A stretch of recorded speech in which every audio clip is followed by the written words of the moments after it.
Luis Antonio Tagle: The Story, Legacy, and Rise to Fame. In this dive we are going to cover it all. The election of the new Pope, the Cardinals, and the rise. Tune in to the end, guys, for this epic video story. From Philippines to the world. In the heart of the Philippines, a man rose from humble beginnings to become one of the most influential figures in the global Catholic Church. Known for his humility, warmth, and deep intellect, Cardinal Luis Antonio Tagle has captured hearts not only in his homeland but across the world. His journey, from a devout Catholic boy in Cavite to a strong contender in the 2025 Papal Conclave, reveals a life steeped in faith, service, and unwavering commitment to God. This is the powerful story of Cardinal Luis Antonio Tagle, his early beginnings, personal and spiritual life, his towering ecclesiastical career, and his current position as one of the key figures in shaping the future of the Catholic Church. Early life.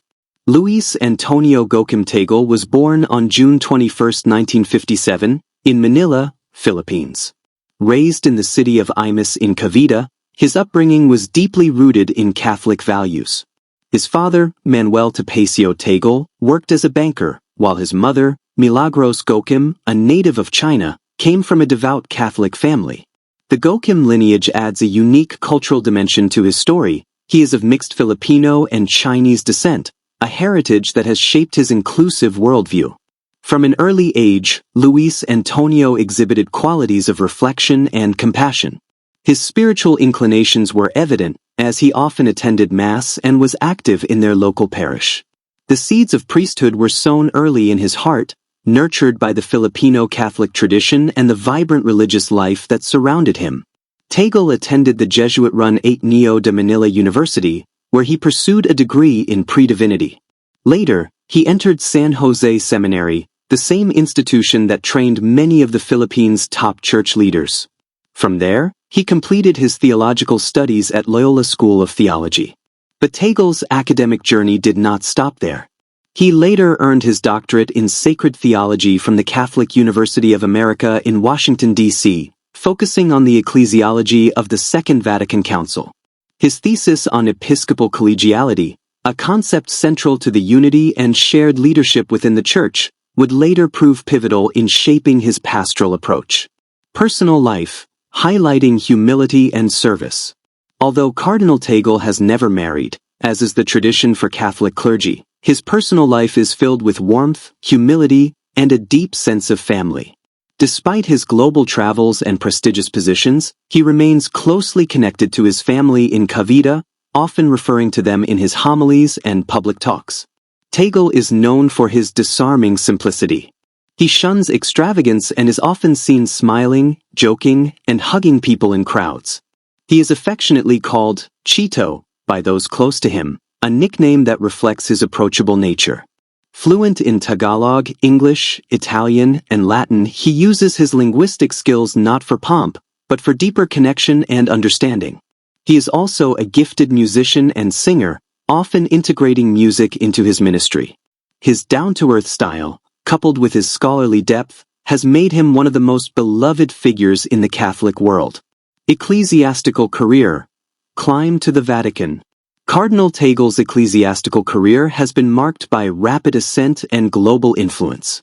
He was ordained a priest in 1982 at the age of 25.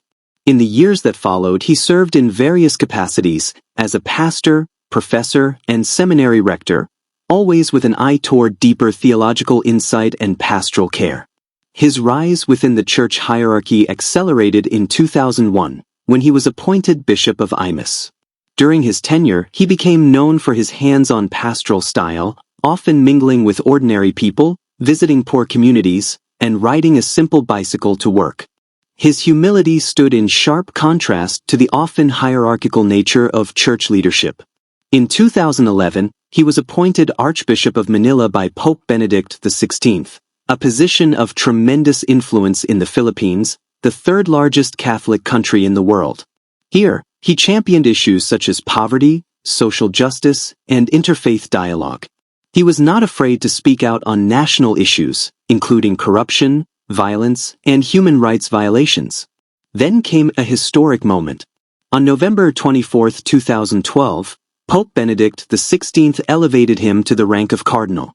At just 55 years old, he was one of the youngest cardinals in the College of Cardinals at the time. It was a sign that the Vatican saw in him not only potential but a new kind of leadership, humble, accessible, and deeply pastoral. Tagle's influence extended beyond the Philippines. He served as president of Caritas Internationalis, the Church's humanitarian arm, leading efforts for disaster relief, refugee support, and global poverty alleviation. In 2019, Pope Francis appointed him prefect of the Congregation for the Evangelization of Peoples, a powerful position overseeing missionary work and evangelization across the globe. This role placed him at the heart of the Vatican's efforts to renew the Church in the developing world, a strategic nod to the future of Catholicism, which increasingly lies outside of Europe. Net worth and lifestyle, grounding in simplicity. As a cardinal and Vatican official, Luis Antonio Tagle does not receive a conventional salary. Most of his needs, housing, food, travel, are provided by the Church. However, it's estimated that his net worth is modest, around $1 to $2 million, largely derived from book royalties, honoraria from speaking engagements, and stipends associated with his academic and pastoral work. Yet, Cardinal Tagle's life is far from lavish. He lives modestly in Rome and is often seen walking or taking public transport.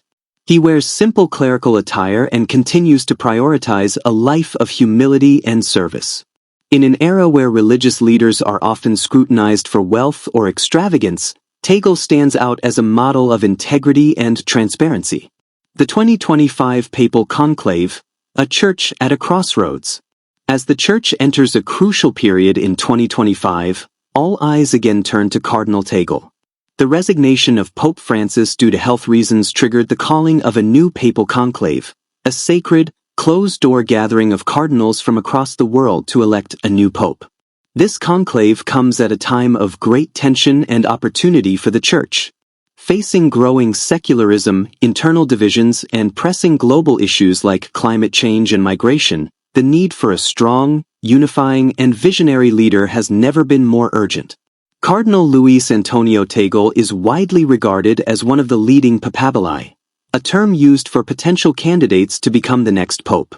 His unique combination of theological brilliance, pastoral warmth, multicultural background, and experience in both the Global South and the Vatican makes him a compelling choice. Supporters argue that Tagle would bring a fresh, compassionate, and globally sensitive approach to the papacy. He understands the struggles of the poor, the complexity of interfaith dynamics in Asia, and the importance of inclusivity in church teaching. His critics, however, say he may be too soft-spoken for the political demands of the Vatican bureaucracy.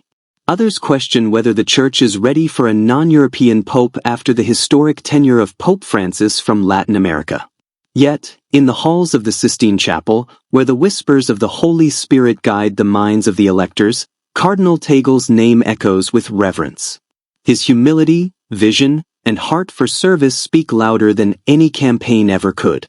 Cardinal Luis Antonio Tagle's story is one of faith, humility, and unwavering devotion. From his early days in Cavite to the grandeur of the Vatican, he has remained a servant first, a shepherd walking with his flock. Whether or not he emerges as the next pope, his legacy is already secure. He has reminded the world that leadership is not about power but about love, that the future of the Church lies not in grand structures, but in the hearts of people, and that in a world so often divided, a voice of compassion can still unite. As the 2025 conclave continues, Catholics and non-Catholics watch and pray for wisdom, peace, and perhaps, for a Filipino pope. This has been the story of Cardinal Luis Antonio Tagle, a man of God, a man for the people, and possibly a man for the future. Thank you guys for watching, and remember to like and subscribe for more deep dives.